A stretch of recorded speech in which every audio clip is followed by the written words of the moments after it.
Sampai sekarang sistem sosial ini yang mempengaruhi ego para lelaki. Ya, para lelaki minder lah kalau harus mendekati perempuan yang derajatnya, pangkat orang tuanya lebih tinggi gitu. Ya enggak, ya sering lah terjadi. Aku lihat pernah juga kan orang gagal menikah karena itu ya. Begitu tahu, jadi begitu orang tuanya tahu besannya kayak apa, enggak mau. Padahal keduanya udah cocok, udah akrab, sama keluarga yang perempuan juga sudah akrab, udah welcome lah gitu. Begitu bapak dari laki nggak terima ya udah gimana gitu ya. Orang Jawa kan bobot bibit bebet gitu. Begitu tahu bibitnya gini, bebetnya ini, bobotnya ini, nggak terima dia. Makanya hal-hal seperti ini tidak bisa dibuat kaku ya. Yang dibuat kaku adalah ideologinya. Tidak masalah istri lebih kaya, tidak masalah. Tapi ideologinya jangan berubah. Wanita lebih kaya, istri lebih kaya tidak membuat dia punya wewenang spiritual lebih tinggi dari pria. Tidak bisa.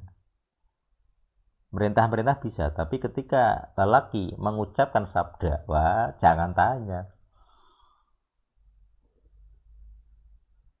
Karena saya sudah ngalami gitu kan.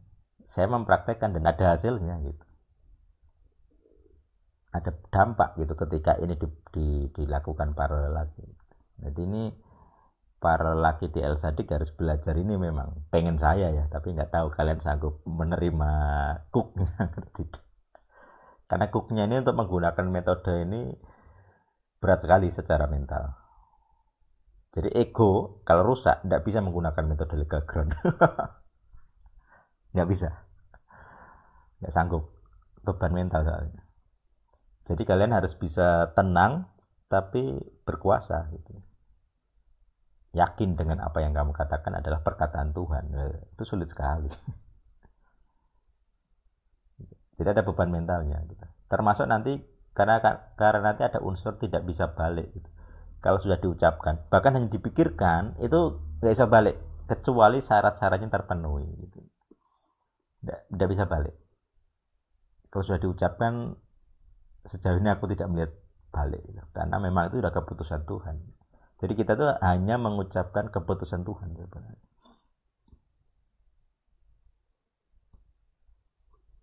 Tidak semua orang sanggup jiwanya ya, tidak semua jiwa sanggup menanggung kuk sebagai kohen. Jadi para pria sebagai kohen, sebagai imam ini yang berat itu. Makanya kalau untuk tes power sebaiknya diawasi oleh saya langsung. Karena ya ada efek samping ya, namanya tes power ada efek samping. Jadi ego para lelaki itu adalah sumber dari kuasa tes power, kuasa deklarasi, kuasa bersabda. Gitu. Kalau khususnya kepada para otoritas di bawahnya, yaitu istri dan anak-anak, itu tembus sangat berkuasa. Gitu. Ini ya beberapa eksperimen saya yang saya alami, saya anggap memang ini penting apa punya kuasa gitu. Jadi bahkan saya nggak perlu ngomong gitu ya, maksudnya itu di pikiran saja gitu terjadi gitu. Beberapa ada perubahan yang terjadi karena saya berpikir harusnya begini, itu deklarasi saya di pikiran itu, idealisme ini harusnya ini terjadi. Jadi idealisme itu kan roh ya, manifestasi roh. Jadi idealisme ini kok nggak terjadi, ya harusnya ada hukuman ini gitu. Atau seringkali kayak ada ancaman. Di pikiran saya itu kayak mengancam gitu ya, mengancam kalau kamu nggak berubah akan ada ini. Nah, gitu. terus ada perubahan, saya nggak ngomong apapun ada perubahan gitu, beberapa begitu. Nah itu nanti di luar kehendak bebas gitu. Jadi entah bagaimana gitu ya,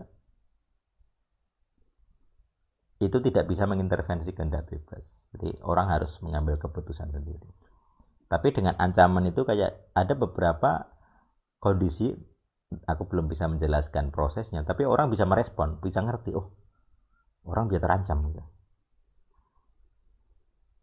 Atau karena itu saya punya power atau gimana, atau ini background-nya sah, jadi ini Tuhan juga menghendaki demikian. Nah, aku tidak tahu. Karena seringkali ini tidak bisa dipakai untuk kepentingan personal. Jadi untuk keuntungan pribadi itu tidak bisa. Jadi test power dengan simbol lelaki yang tadi ya. Satu pemimpin, yang kedua punya ego yang benar, itu tidak bisa digunakan untuk kepentingan kita sendiri. Ini memang apa ya? Batasan-batasannya gitu.